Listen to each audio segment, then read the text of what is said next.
오늘은 그리스도인의 부부 윤리에 대해서 말씀을 드립니다. 바울 사도는 부부 윤리를 설명을 하면서 구약시대의 유명한 신앙인의 가정이나 또 사도들의 가정이나 어떤 한 가정을 선택해서 이들 부부처럼 살아라, 이런 윤리를 가지고 살아야 된다, 그렇게 하지 않고 그 특이한 방법을 사용했습니다. 또 예수 그리스도가 교회를 사랑하는 것처럼 그렇게 남편들은 사랑하고, 아내들은 남편을 교회가 그리스도에게 절대 복종하는 것처럼 그렇게 복종하면서 살아야 된다. 이렇게 좀 굉장히 수준이 높습니다. 어떤 가정이든지 거기에는 완벽하지가 않지요. 그런데 교회가 그리스도에게 순종하고 그리스도가 교회를 사랑하는 것은 완벽합니다. 이런 목표를 가지고, 그러니까 교회는 그 아내처럼 그렇게 해야 되고, 또 그다음에 예수 그리스도, 남편은 예수 그리스도처럼 그와 같은 남편이 돼야 되고, 이렇게 제시하고 있습니다. 그래서 이걸 요약을 하면은 남편은 아내를 사랑하고 또 아내는 남편에게 복종하고, 이것이 우리 부부 윤리의 원리입니다. 첫째로는 아내의 의무에 대해서 말씀을 드립니다. 22절로 24절의 내용인데, 22절을 보니까 아내들이여 자기 남편에게 복종하기를 주께 하듯 하라. 굉장히 차원이 높지요. 아내가 남편에게 복종을 하는데 그 복종의 차원이 교회가 그리스도에게 주께 하듯이 하라는 것입니다. 여러분, 이 교회는 예수 그리스도에게 복종을 하는데 어떻게 복종하니? 주께 복종하듯이 하라고 이렇게 말하고 있습니다. 복종하라 그러니까 좀 기분 나쁘게 들릴지 모르지요. 또 무슨 아내가 무슨 약점이 있거나 무슨 또 책 잡힐 게 있거나 그래서 남편에게 복종하라고 하는 건 아닌가, 이렇게 반론을 제기하는 사람도 있습니다. 그러나 우리가 보면 아내가 남편보다 연상일 수도 있고 더 똑똑하고 배운 것이 많고 돈도 잘 벌어오고 또 더 권력이 많고 더 유명한 사람일 수도 있습니다. 그래도 자기 남편에게 복종하여야 합니다. 이는 가치의 열등이 아니라 역할의 질서, 역할이 다른 것뿐이지 어떤 가치가 차이가 있기 때문에 복종하라 하는 것은 아닌 것입니다. 그러면 어떤 동기와 자세로 복종하라고 하는 것일까요? 그것은 복종할 때 절대적으로, 그리고 자원하여, 사랑하여, 범사에 복종하라는 것입니다. 이거 맹굴종이 아니고 사랑하기 때문에, 감사하기 때문에 복종하라는 것입니다. 그리스도인은 주님이 명령하시면 아니오가 없잖아요. 내 믿음이 좀 약해서 주님이 명령하시는 걸 듣고 좀 못 지킬 것은 있을 수 있지요. 그러나 할 수만 있으면은 주님이 명령하신 것은 하려고 노력하는 것이 성도들의, 그리스도인의 자세입니다. 그리스도인은 왜 주 예수 그리스도에게 절대 복종해야 할까요? 23절에 보니까 이는 남편이 아내의 머리됨이 그리스도께서 교회의 머리됨과 같음이니 그가 바로 몸의 구주시니라. 여기에 왜 우리가 주님께 복종해야 되냐면은 주님은 교회의 머리가 되시기 때문에 그렇습니다. 이 머리라는 것은 우리 몸에 있어서 가장 중요한 겁니다. 그렇기 때문에 이 머리에는 이 두개골, 이 단단한 이 두 개의 골이 중요한 것들을 그 속에 담고 있습니다. 그래서 다치지 않도록 가장 이 머리뼈가 굉장히 제일 단단하다 그래요. 그런데 이 안에 뇌가 들어있고 신경이 들어있고 그래서 그 뇌와 신경을 통해서 온몸을 제어하고 통제하고 온몸을 움직이는 게 머리입니다. 머리. 다른 건 좀 이렇게 잘려나가고 뭐 없어도 그 사람이 죽지 않을 수 있지만 머리가 이게 없어지면 사람은 죽을 수밖에 없지요. 그래서 예수님을 우리 교회의 머리로 삼아주셨는데 예수님이 우리 교회의 머리가 되기 전에 하신 일이 뭐냐면 우리의 구주가 먼저 되주셨다. 우리를 먼저 구원시켜 주셨다는 거예요. 죄에서, 허물에서, 우리를 저주에서, 우리 지옥에서 우리를 건져주시기 위해서 십자가에서 예수님이 자기의 목숨을 제물로 바치시고 그래서 우리를 죄를 다 제거해 주시고 3일 만에 부활하심으로써 우리에게 영생의 소망을 주셨습니다. 우리를 구원시켜 주시고 구주가 되시고 난 다음에 그 다음에는 동시에 우리의 머리가 교회의 머리가 되셨다는 것입니다. 그래서 우리 교회를 가만히 보면은 우리가 교회를 시간이 이렇게 좀 지나고 나면은 이 교회가 참 이 주님께서 우리 교회의 머리가 되셔서 이 교회를 다스리시고 보호하시고 이끌어 가시는구나 하는 것을 우리는 많이 느낍니다. 그래서 영안이 밝은 사람들은 그것을 잘 볼 수 있어요. 그러나 영안이 어두워지면은 교회에 주님이 머리가 되는지 다스리고 있는지 안 다스리고 있는지 그걸 잘 모릅니다. 그래서 영안을 가지고 우리가 깊이 보면은 주님이 확실히 교회를 주님이 이끌어가는구나 하는 것을 체험할 수 있고 느낄 수 있습니다. 어떤 때는 그때는 잘 모르는데 세월이 지난 다음에 이렇게 보면은 깨닫게 될 때도 있습니다. 교회의 머리는 그리스도시고 절대적으로 자기의 몸인 교회를 주님께서는 책임져 주시는 자기의 몸 지체를 책임져 주시는 우리도 우리 몸을 여러분 우리가 다 책임지고 보호하지 않습니까? 이 머리가 다 알아서 보호하고 또 다스려 주시고 이끌어 주시지 않습니까? 마찬가지로 예수 그리스도가 우리 교회를 성도들을 이끌고 계심을 믿습니다. 그러므로 이 주님의 승리가 교회의 승리이고 주님의 영광이 교회의 영광인 줄 믿습니다. 그래서 주님은 먼저 우리를 구원시켜 주시고 구원시켜 준 성도들을 다 이렇게 불러서 교회가 에클레시아 교회가 되게 하시고 그 교회의 머리로 주님이 임하셔서 다스려 주시고 또 이끌어 주심을 볼 수가 있습니다. 그리스도께서 교회의 머리됨이 남편이 아내의 머리됨과 같아 그랬습니다. 아니 남편이 뭘 했길래 아내의 머리가 된다는 말인가? 아내의 왕이 된다는 말인가? 아내의 우두머리가 된다는 말인가? 아무것도 별로 한 것도 없어 보이는데 남편이 언제 아내를 위해서 십자가에 달려 죽었다가 3일 만에 살아났습니까? 남편이 결혼할 때 돈이라도 엄청나게 가져왔습니까? 결혼 전에 아내가 위기에 처했을 때에 건져준 적도 있습니까? 그런 일이 전혀 없는데 왜 남편이 아내의 머리가 된다는 것일까? 지금 현재 같이 살고 있는 남편이 아내에게 존경받습니까?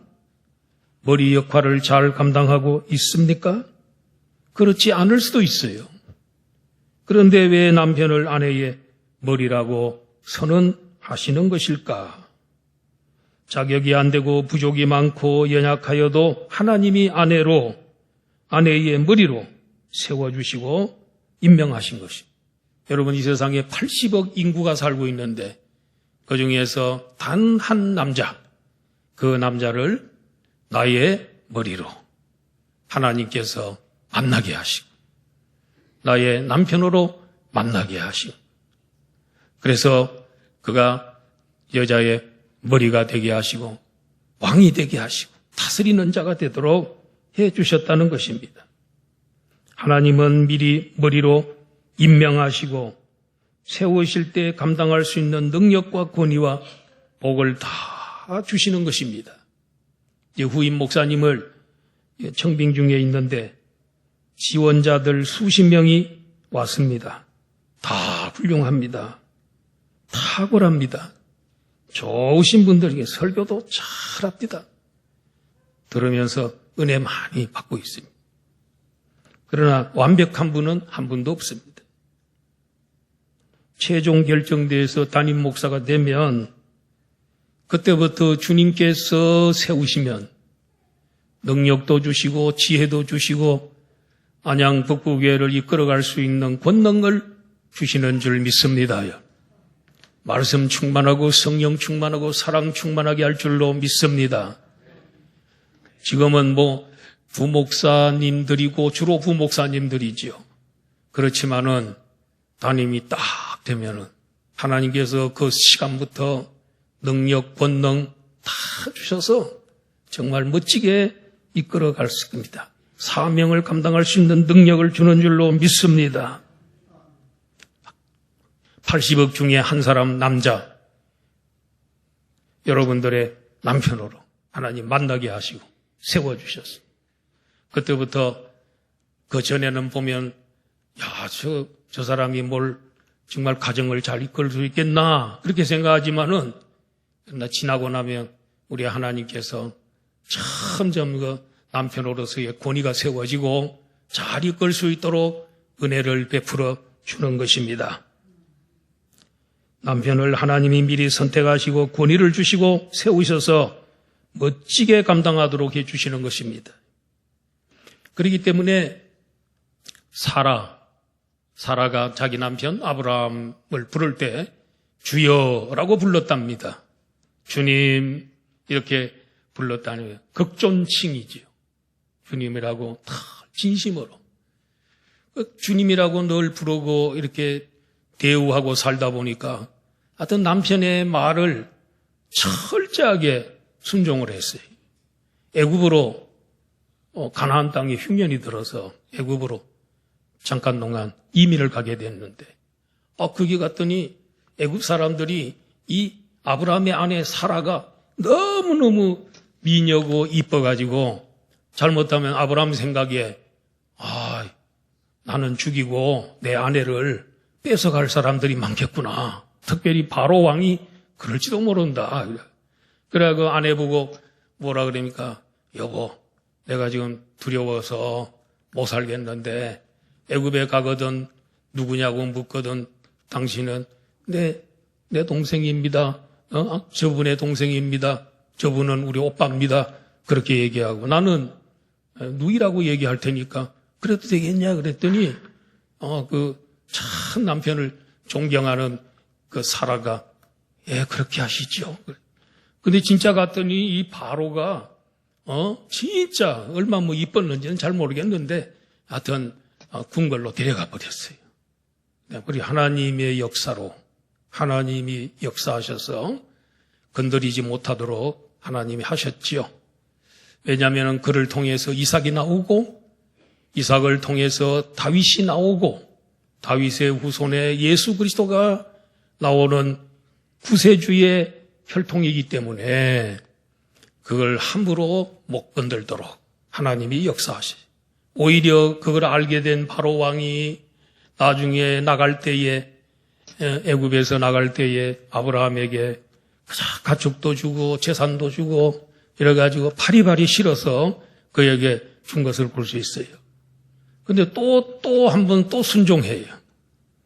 한 번은 저 그랄 지역으로 갔는데 아비멜렉이라는 그 지역의 왕이 또 이 사라를 왕궁으로 데려가 버렸어요. 그런데 그날 밤에 하나님께서 꿈에 나타나서 아비멜렉을 얼마나 혼을 내고 아비멜렉에게 하나님께서 협박을 하고 공갈을 하나님이 막 그냥 무섭게 했는지 벌벌벌 떨다가 밤새우고 그래 아브라함 불러가지고 자기 누임 아내이면서 왜 누이라 그랬냐고 이래가지고 해서 물론 이제 나갈 때 또 바리바리 실어가지고 주고 이렇게 나갔습니다만은 근데 이렇게 순종을 잘했어요. 아내는 그래 원래는 이제 아브라함의 누이기는 해요. 먼 친척 누이가 되지요. 손수로 따지면 되는데 그래서 그 나중에 순종했는데 딱 한 가지 순종 안 한 게 있잖아요. 하나님으로부터 자식을 낳는다는 하나님의 약속을 들었는데 10년이 지나도 소식이 없는데 나이가 벌써 65세 때 약속받았는데 75세가 넘어가니까 이 사라의 마음속에 세월이 갈수록 두려운 마음과 불안한 마음과 초조한 마음이 생겨서 못 견디겠어요. 그래가지고는 아브라함 보고 내 몸종 하갈이 있는데 하갈을 통해서 자식을 낳게 해주세요. 하갈을 통해서 내 자식을 낳게 해주세요. 얼마나 쫄라대는지 그냥 마음이 솔봐서 못 살겠어요. 그래가지고는 그럼 그럴까? 그냥 아브라함 처음부터 그렇게 순응한 건 아니죠. 동의한 건 아닌데 너무 그러니까. 그래가지고 아이를 낳았는데 이스마엘을 낳습니다. 근데 이 이스마엘이 나중에 자라가지고 이제 아브라함의 집을 다 떠나서 광야로 가지 않습니까? 그래서 12아들을 낳게 되고 거기에서 퍼진 후손들이 아랍 민족입니다. 오늘날의 아랍 족속들이 이스라엘 나라하고 아랍 족속 비교해보면 아랍 족속들이 50배나 더 커요. 그 정도로 그런데 그 후손이 돼요. 그래서 그들도 아랍 민족들도 이슬람 사람들도 거슬러 올라가면 우리 조상이 아브라함이라는 거예요. 그리고 모리아산에 제물을 드린 것은 이삭을 드린 게 아니고 이스마엘을 제물로 드리려고 그랬다고 그들은 주장해요.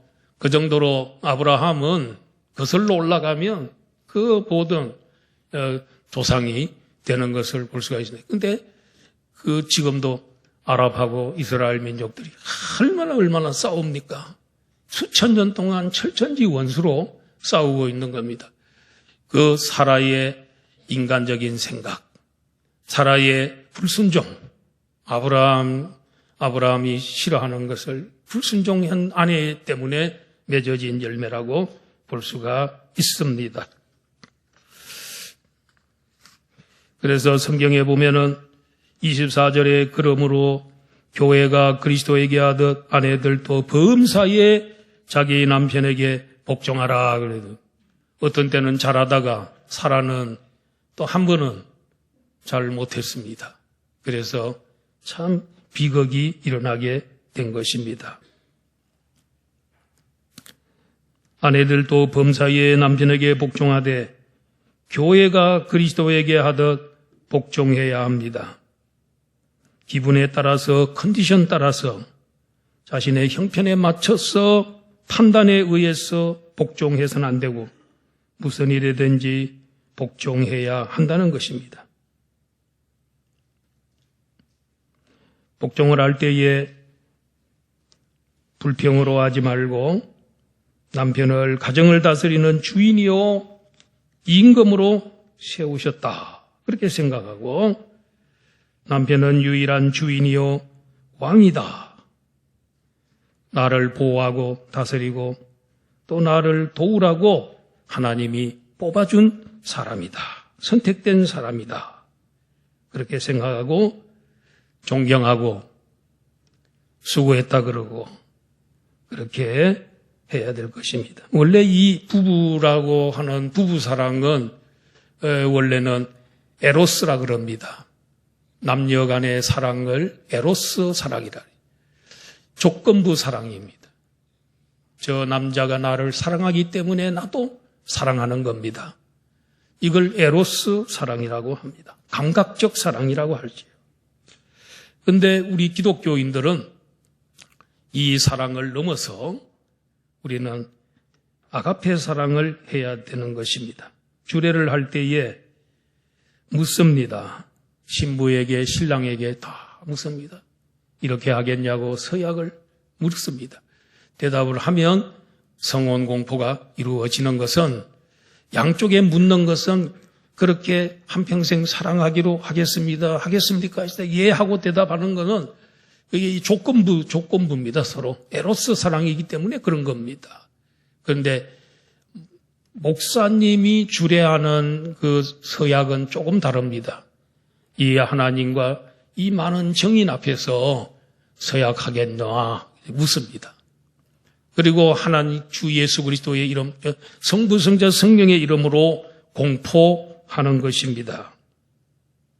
그러므로 우리 기독교 주례를 통해서 되어지는 그 결혼식의 한 사람들은 하나님 앞에서 서약했고 하나님의 이름으로 공포가 됐기 때문에 조심스럽습니다.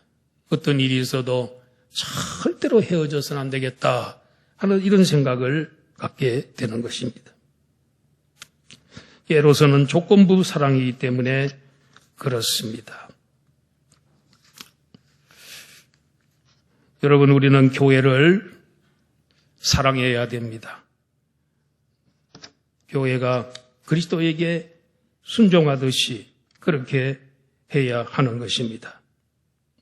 시내산에서 성막을 지으라고 했습니다. 성막을 지을 때에 모세에게 백성들이 헌물을 가지고 왔습니다. 어디서 난 헌물이겠습니까? 해방되어서 쫓겨난 그들이 무슨 물건이 있겠습니까? 하나님께서 성전 건축할 때 헌금하라고 애굽 사람들의 마음을 하나님이 감동하셔서 해방되어서 나가는 이스라엘 백성들에게 뭘 줬습니까? 그들이 가지고 있는 귀한 그 보물이나 이런 것들을 다 그들에게 줬습니다. 그들이 그걸 가지고 나왔습니다. 나왔는데 광야에서 성소를 짓는데 뭐 아무것도 없지요. 백성들이 참 너도 나도 귀한 것을 하나님 앞에 바쳤는데 너무너무 많이 바쳐가지고 모세가 이제는 더 이상 안 가져와도 되니까 그만 가져와라. 그렇게 할 정도였어요. 나중에 몇백 년 후에 성전 건축을 할 때 다윗이 헌금을 모집했습니다. 그때에 헌금할 때 백성들이 너무너무 많이 가지고 차고 넘쳐가지고 이제는 너무 많이 가져왔으니 괜찮으니까 가져오지 마라 하고 선언할 정도로 우리 하나님 사랑하고 성전을 사랑하는 그런 마음을 가지고 그들이 참 많은 헌금을 아낌없이 한 것을 보게 됩니다. 그건 사랑입니다. 우리 교회를 사랑하는 마음으로 했습니다. 우리 교회도 몇 주 전에 예결산 위원회에서 예산을 세웠습니다. 작년보다가 2천만 원 좀 적게 세우긴 했어도 매년 보면 결산을 하게 되면 한 좀 몇천만 원씩 좀 부족합니다. 그러나 참 그 정도만 해도 대단하다고 생각이 되고 그 교회의 경상비 중에 4분의 3이 11조가 차지합니다. 그래서 11조를 많이 성도들이 많이 해주셔가지고 이렇게 교회 재정이 크게 줄지 아니하고 유지되어 가고 있음을 참으로 감사드리고 어떤 성도님은 11조 이런 모든 것을 살펴보고 난 다음에 야, 우리 성도님들이 참 헌금을 많이 11조 헌금을 많이 하고 있구나 그렇게 생각을 하고 그분이 이제 나도 그래도 11조 성실하게 그리고 온전히 11조 해야 되겠구나. 우리 교회 11조 하는 성도들이 이렇게 많은 줄 난 몰랐다면서 그래서 그 다음부터는 재정이 조금 집에서 무슨 생기고 뭐 해도 그걸 철저하게 계산해 가지고 온전한 11조를 하나님 앞에 드리고 있다 하는 이런 얘기를 들었습니다. 모든 돈의 11조를 철저히 구별하여서 하나님 앞에 드리고 있다는 것입니다. 우리 하나님 사랑하기 때문에, 교회를 사랑하기 때문에 우리가 헌금도 하고 헌신 희생하는 것입니다. 성을 점령한 적장이 다음과 같은 포고령을 내렸습니다. 이 성 안에 있는 부녀자와 어린이는 목숨을 살려줄 테니 가장 귀한 보물 하나씩만 가지고 오늘 12시 안으로 성문을 나가라. 이제 점령당했기 때문에 그래도 이 적장이 부녀자들하고 어린이들을 죽이지 않고 나갈 때에 보물 한 가지씩은 가져가도록 허용하겠다. 이렇게 명령을 내렸습니다. 사람들이 각자 귀중하다고 생각되는 보물을 들고 이고 지고 가는 그 성문을 나갈 때에 울면서 빠져나갑니다. 왜냐하면 거기엔 남편과 아버지들이 그 성에 있습니다. 그들은 이제 죽을 수밖에 없습니다. 남편이 죽을 것을 생각하니 애간장이 녹습니다. 이때 한 여자가 남편을 등에 업고 성문을 황급히 빠져나가려고 합니다. 그것이 적장이에게 발견이 됐습니다. 적장이 어디라고 사내를 데리고 가느냐? 너마저 죽고 싶으냐? 이랬습니다. 그런데 그 장군의 큰 소리로 얘기하는데도 부인은 눈썹 하나 깜빡거리지 않고 대들었습니다. 장군께서 우리에게 약속하기를 귀중한 보물을 가지고 나가라고 하지 않았습니까? 제 등에 진 것은 장군께는 하찮게 보이지만은 제게는 가장 귀중한 보물입니다. 이 보물을 가지고 가는 것이 잘못입니까? 이러면서 유유히 그냥 남편 업고 나가버렸다는, 남편을 보물로 생각하는 그 여인의 재치라고 봅니다. 자, 우리 아내들은 남편에게 복종해야 합니다.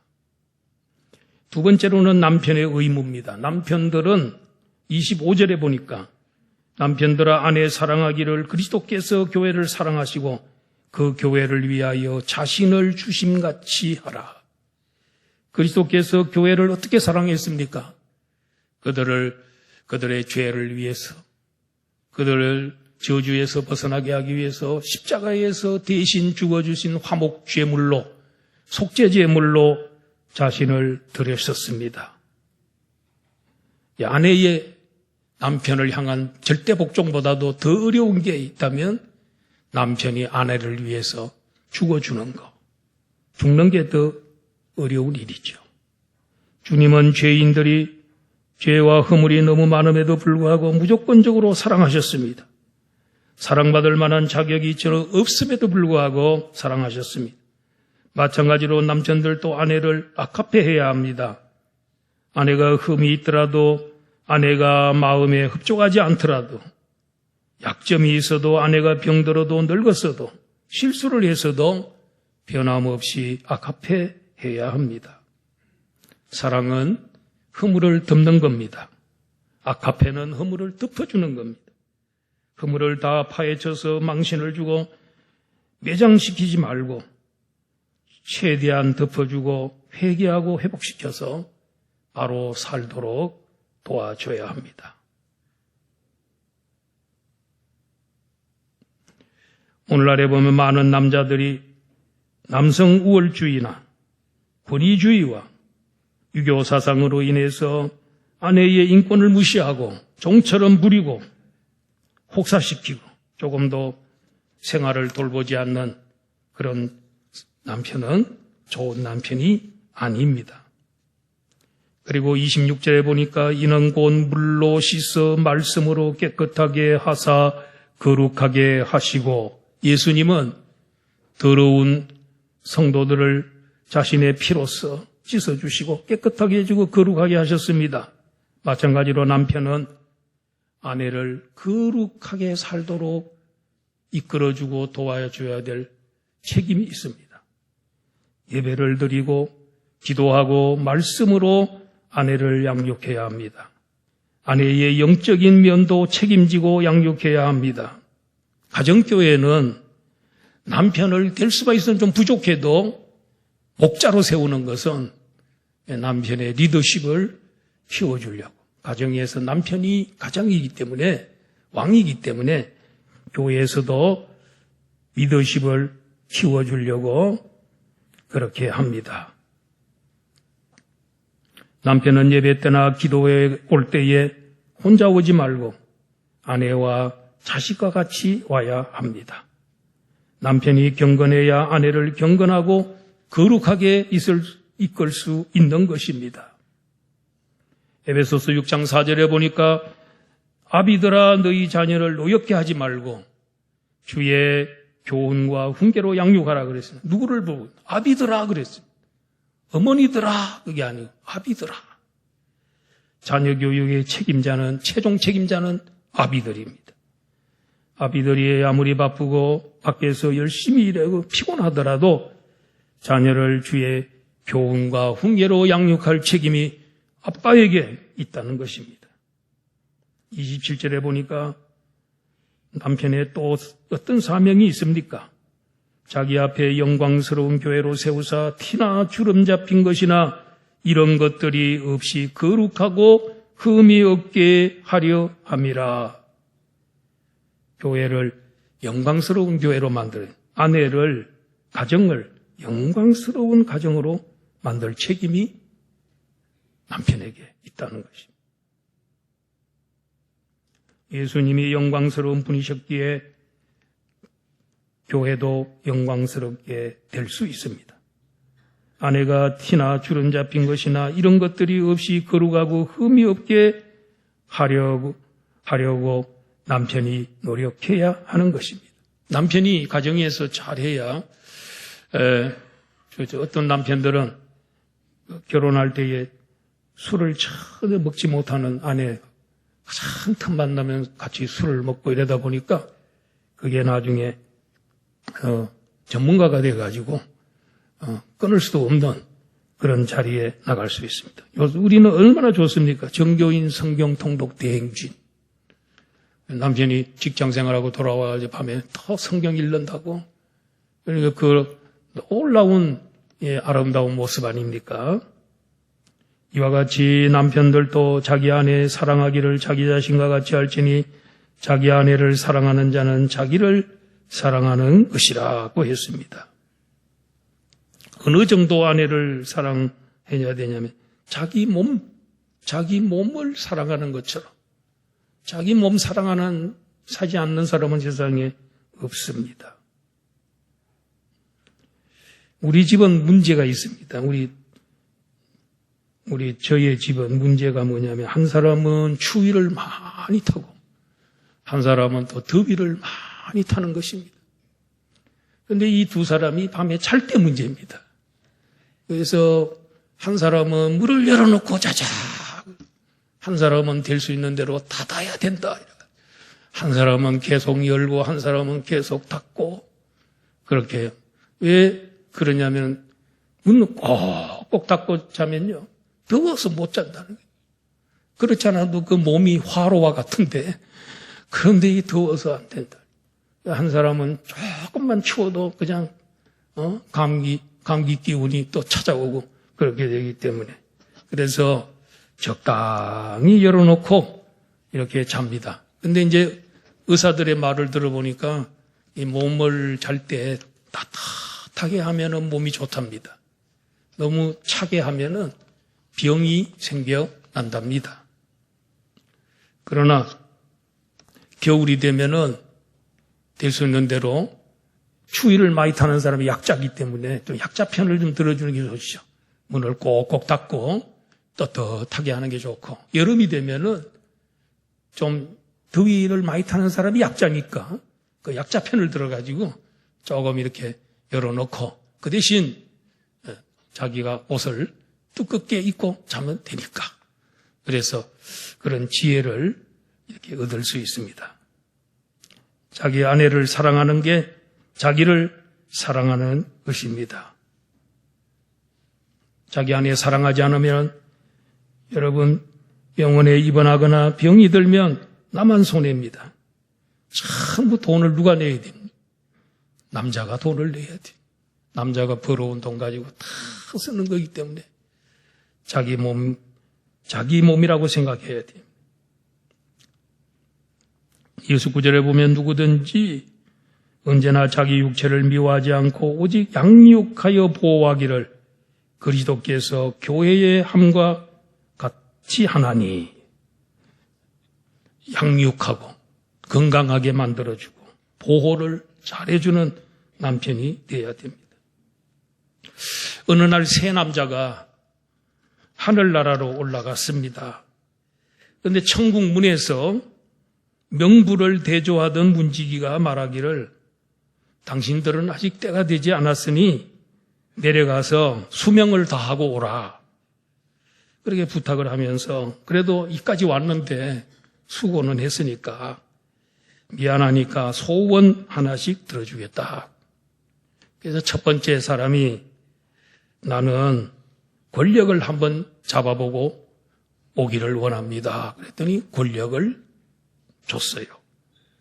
또 다른 사람은 나는 재벌이 되기를 원합니다. 그래서 남은 생에는 좀 넉넉하게 살다가 오겠습니다. 그래, 그렇게 하라 그랬습니다. 세 번째 남자는 나는 여자 하나를 원합니다. 현재 여자가 있지만 남은 생에만은 다른 여자와 살아보고 싶습니다. 그러면 어떤 여자를 원하느냐 하고 물었더니 잠언 31장에 나오는 현숙한 여인에 대해서 쭉 얘기하면서 지혜로운 여인, 활동하는 여인, 여러 가지 참 현숙한 여인의 아름다운 모습이 나오죠. 경건한 여인이고 그런 여인을 원합니다. 그랬더니 그것은 안 되겠는데 아니 무엇이든지 다 들어주시겠다고 하더니 왜 안 된다고 합니까? 그러자 하늘 문지기가 이 사람아 그런 여자가 있으면 내가 데리고 살지. 이건 지어낸 얘기입니다. 이건 정사가 아닙니다. 지어낸 얘기인데 야 그런 여자가 있으면 내가 데리고 살지. 그랬다는 거예요. 여러분 그런 여자는 없습니다. 우리가 조건이 있어서 아내를 사랑한다면 그건 좋아하는 것이지 사랑하는 게 아닙니다. 아가페하는 건 아닙니다. 만일 우리가 죄 없고 흠이 없다면 무엇 때문에 주님께서 십자가에서 피 흘려 생명을 바쳐주셨겠습니까? 예수님이 먼저 우리를 사랑하신 같이 남편이 아내를 먼저 사랑해야 됩니다. 예수님이 희생적 사랑을 하신 같이 남편이 아내를 희생적으로 사랑해야 하고 예수님의 사랑이 어제나 오늘이나 영원토록 변함이 없는 것처럼 남편의 사랑도 변질되지 않아야 합니다. 30절과 32절을 보면 우리는 그 몸의 지체임이라 그러므로 사람이 부모를 떠나 그의 아내와 합하여 둘이 한 육체가 될지니 이 비밀이 크도다. 나는 그리스도와 교회에 대해서 말하노라. 우리 교회와 그리스도와 교회가 한 몸인처럼 남편과 아내는 한 몸입니다. 한 몸보다 더 가까운 사이는 이 세상에 없습니다. 한 몸은 생명으로 연결되어 있습니다. 떨어져 나가면 죽습니다. 여러분, 교회를 사랑합시다. 교회를 세워야 됩니다. 교회는 하나가 되어야 됩니다. 분리되면 큰일 납니다. 교회를 세움이 바로 내 몸을 세움입니다. 그것을 주님이 기뻐하십니다. 마지막 절 다 같이 한번 읽어봅니다. 마지막 절, 다 같이 마지막 절 결론으로 우리 다 같이 읽겠습니다. 시작. 그러나 너희도 각각 자기의 아내 사랑하기를 자신같이 하고 아내도 자기 남편을 존경하라.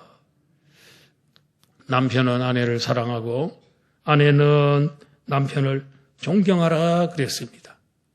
그래서 우리 교인들 가운데 아내들로부터 나는 당신을 참으로 존경합니다. 진심으로 존경합니다. 이런 얘기 들어보셨어요? 들어본 분이 있으면은 어떻게 물어볼까요? 예, 없을 것 같은데 만약에 그런 분이 있다면 그분은요 우리 교회의 보배입니다. 그리고 그분이야말로 우리 교회의 영웅입니다. 그리고 그분은 성공한 남편입니다. 그러나 여러분 너무 서운해하지 마세요. 오늘 12시가 되기 전까지 여러분 아내들로부터 존경합니다 하는 소리를 유도하시기를 바랍니다. 그 얘기를 꼭 들으시기를 바랍니다. 그리고 남편들은 아내를 사랑합니다. 제가 오늘 이 설교하려고 아침에 사랑합니다 그랬습니다. 왜냐하면 그렇게 내가 하고 올라와야 그래도 구면할 수도 있기 때문에 사랑하는데 반응이 없어요. 사랑합니다 그랬는데 반응이 없습니다. 반응 좀 해주면 얼마나 좋겠습니까? 하여튼 오늘 12시, 밤 12시 되기 전에 꼭 사랑한다 소리 하시고 또 존경한다는 소리 들으시길 바랍니다. 이것이 바로 뭡니까? 그리스도인의 부부윤리입니다. 부부 이렇게 하면 됩니다. 남편은 아내를 사랑합니다. 아내는 남편에게 존경합니다. 복종하겠습니다. 그렇게 하면 여러분 이 세상에서 가장 아름다운 교회도 되고 아름다운 가정이 됩니다. 이런 축복이 우리 모든 교우들에게 있기를 주의 이름으로 축원합니다.